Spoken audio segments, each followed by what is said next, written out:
এই তিনজনের বাড়িতে কখনো আপনারা যাবেন না। তারা যদি আপনাকে দাওয়াতও করে তারপরে তাদের দাওয়াতটা কখনো রিসিভ করবেন না, অ্যাকসেপ্ট করবেন না আপনারা।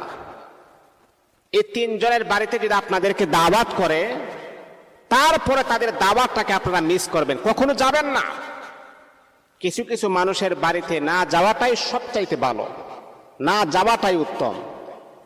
অনেক সময় দেখবেন অনেক মানুষ তার মুখ দিয়া দেখবেন আপনার এত প্রশংসা, আপনার এত কেয়ার, কিন্তু অন্তর থেকে সে আপনাকে ঘৃণা করে, অন্তর থেকে সে আপনাকে ভালোবাসে না, মোহাব্বত করে না। এমন মানুষ আছে না?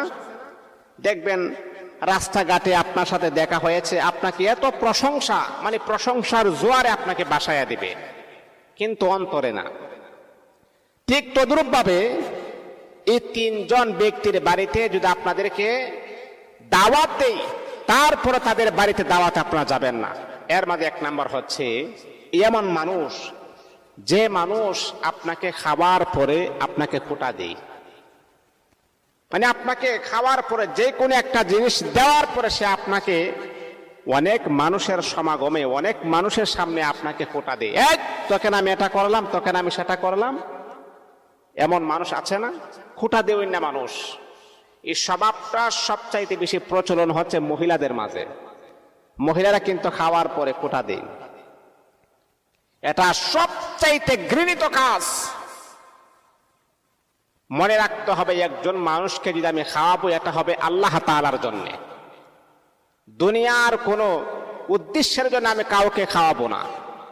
আল্লাহ পাকের রেজা, আল্লাহ পাকের ইচ্ছাই যে এই মানুষটাকে যদি আমি খাওয়াই তাহলে আল্লাহ পাক রব্বুল আলামিন আমাকে জাযায়ে খায়ের দান করবেন, এমন আশা নিয়ে যদি আপনি খাওয়ান তাহলে আপনি খাওয়ানোর পরে অনেক সওয়াবের মালিক আপনি হয়ে যাবেন। দুনিয়ার কোন লোভ লালসার জন্য কোনো মানুষকে আমি খাওয়াবো না। একজন মানুষকে যদি আপনি খাবার খাওয়ান, খাবার খাওয়ার ভিতরে আল্লাহ পাক রব্বুল আলামিন এত ফজিলত আর এত হিকমত আমার আল্লাহ রেখে দিয়েছেন।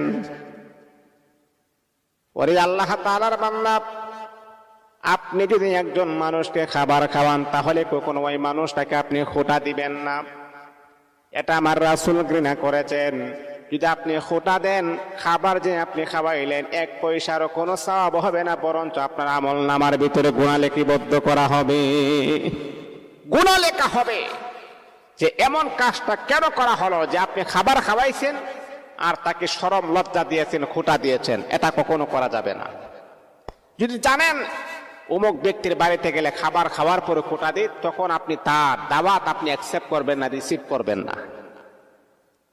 এটা এক নাম্বার। দুই নাম্বার হচ্ছে রাসূল বলেছেন, যারা অবৈধ পথে অর্থ উপার্জন করে তাদের দাওয়াত, তাদের বাড়ির খাবার কখন আপনি খাবেন না।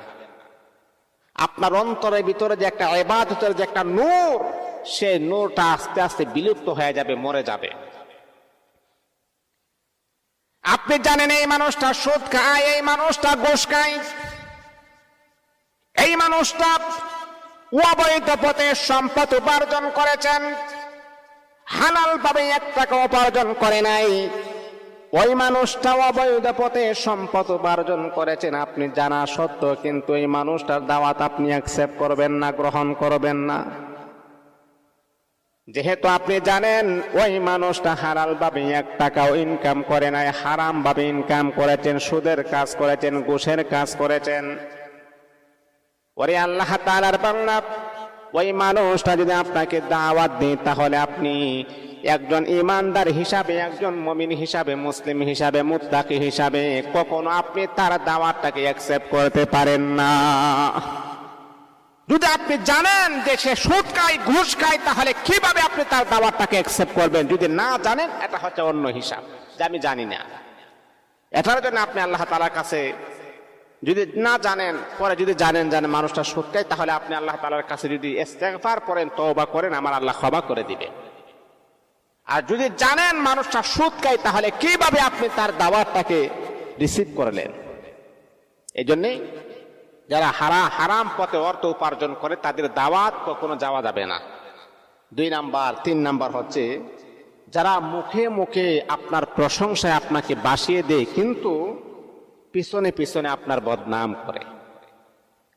মানে মুখে মুখে এত প্রশংসা, এত আপনি এত ভালো, মানে আপনার প্রশংসা এমন ভাবে করে মনে হয় যে ফেরেশতার চাইতো বেশি আপনার প্রশংসা। মানে ফেরেশতার গুনাহ আছে, আপনার কোনো গুনাহ নাই। নাউজুবিল্লাহ, ফেরেশতার তো কোনো গুনাহ নাই।